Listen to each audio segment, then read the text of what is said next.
கேளுங்கள், அப்பொழுது உங்களுக்கு கொடுக்கப்படும். தட்டுங்கள், அப்பொழுது திறக்கப்படும். தேடுங்கள், கண்டடைவீர்கள். இந்த வசனம் ஒரு சாதாரண ஊக்க உரை அல்ல.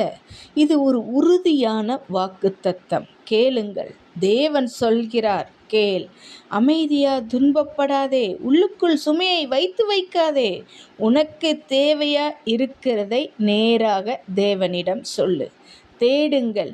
ஒரு முறை ஜெயிச்சு விட்டு விடாதே. முடிஞ்சிடுச்சுன்னு நினைக்காத. நம்பிக்கையோட தொடர்ந்து தேடு. தேடும் மனசுக்குத்தான் கண்டுபிடிப்பு வரும். தட்டுங்கள். கதவு மூடப்பட்ட மாதிரி உனக்கு தோன்றலாம், ஆனால் தட்டுகிறவங்க தான் உள்ளே போவாங்க. ஒரு தடவை இல்லை, மீண்டும் மீண்டும் தட்டு. விட்டு கொடுக்காத மனசு வேணும். இந்த வசனத்தில் ஒரு வரிசை அமைந்திருப்பதை நாம் பார்க்கலாம். கேள், தேடு, தட்டு. அதாவது செயலில் இரு, நம்பிக்கையோடு இரு, நிறுத்தாதே.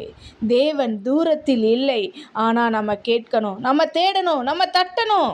இன்று உனக்கு சொல்ல வேண்டிய வார்த்தை, நீ நிறுத்தாத வரை கதவு திறக்காமல் இருக்காது.